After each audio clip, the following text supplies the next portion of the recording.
Hi, we've been waiting for news on Scott McTominay and Manuel Ugarte for a couple of days now. I know there's not been any official announcement, but can you update anything yet?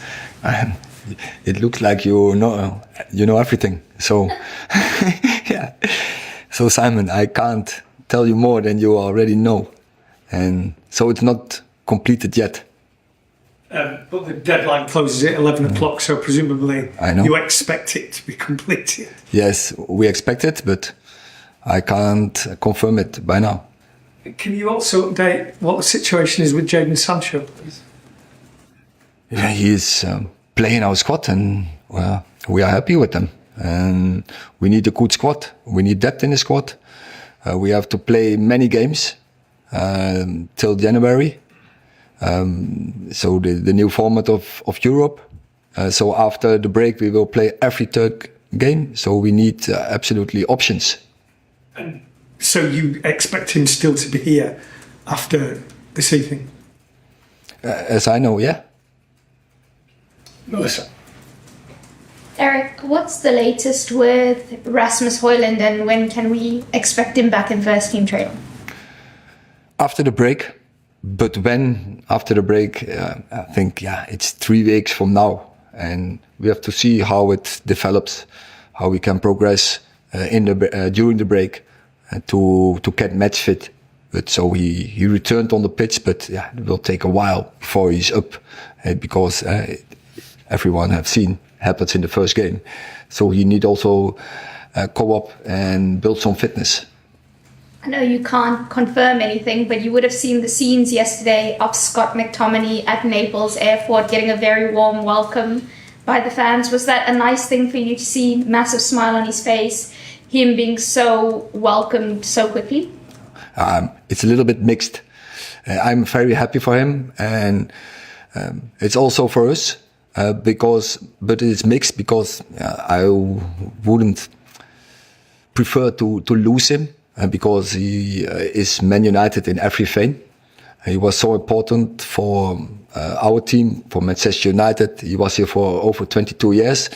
But unfortunately, it's the rules. And we have to discuss the rules when you have to do sales. And then obviously homegrown players, so academy players, they bring more value. And that's not the right thing to do. But I think for everyone, for all parts, it's a good deal.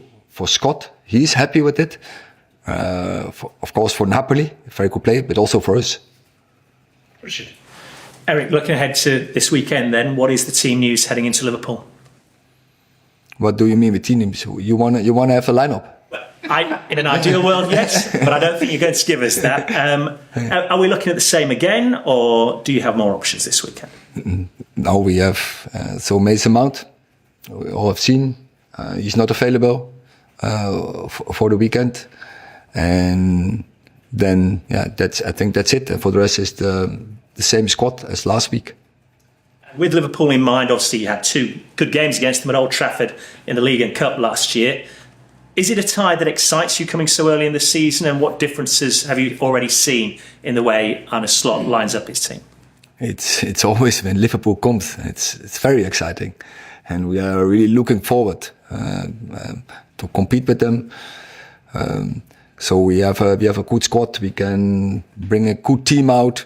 Of course, it's early in the season. We have to progress. We have to improve. Also because we have to integrate some new players in. But we are really looking forward for this game. Neil, what are you getting with the new player that you maybe didn't have with Scott? Why have you sort of made the change? With the new player, to make the change, I think you can't. It's not a comparison. It's not that you can compare those 2 players because they are different players. But so we had 3 number 10s, and we didn't have any more holding midfielders apart from we had 1. So that is the idea behind. Samuel. Erik, Dan Ashworth said at the UEFA draw regarding the transfer window, let's see what happens. The window's still open. We have some conversations going on. Do you think there'll be any more incomings, or do you think the next player will be the final player to come in? It's what Dan has said everything. So I don't have to go into this because it's already said. So I think we always look for opportunities to bring out the best squad we can have. Just for this weekend, Marcus Rashford's got a very good record against Liverpool, but he had some criticism from Alan Shearer last week. You took him off just after Ahmad scored. Is he lacking confidence? I know you said a couple of weeks ago he wasn't, but he's had some good chances this season and not taking them. Everyone gets criticism from you guys. Doesn't matter what we are doing. If we are winning, if we are losing, if I take a player off, then it's a conclusion. I'm not happy with him. I was very happy with Resi in pre-season against Fulham, also against Brighton. It was not because that I took him off because his performances or his level was not right. No, we have to rotate, and we have good players on the bench as well. You bring new energy to win the game, and there will be a rotation. And that if then there's the conclusion a player is not performing, can be sometimes, but definitely it wasn't in this case. So stupid analyze in this case from a pundit. Hi, Erik. You've talked about the no-good culture that you inherited when you first came here and all the work that you've had to do behind the scenes and the work that continues to go on with the structure and everything. With regard to Liverpool, do you think, in a way, Arne Slot's had it easier than you, coming into a club that finished third, the structure was already in place, the players were there? Has he had it easier than you to sort of slot in, whereas you've had to do so much more work behind the scenes to get this squad and this club back to where you want it to be? That's why that was one of the reasons I want to come here to have this challenge.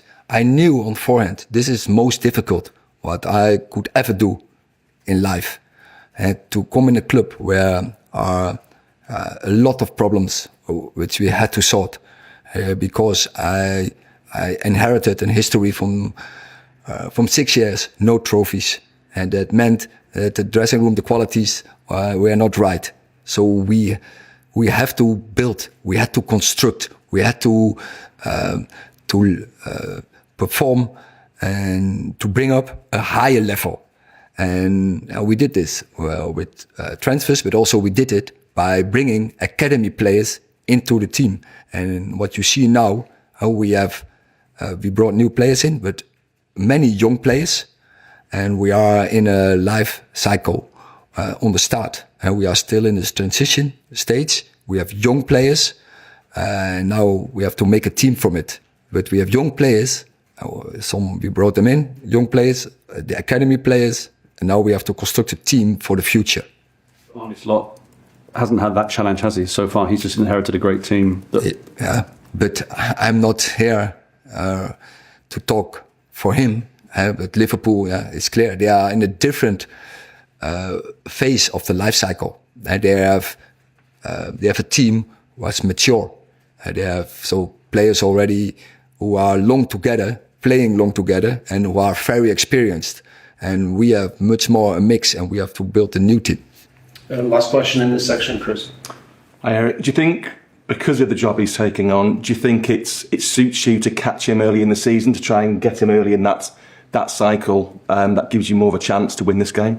We can always win. Also, last year, we won in the second part of the season.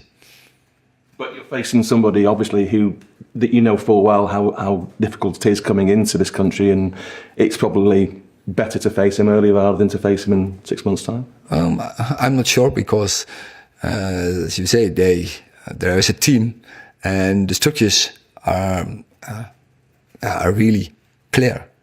I think the players, the partnerships, the relationship in that team are very clear, and that is what he inherited. That is built over the past years, and still things are still the same. But also, I have seen some things already he brought in.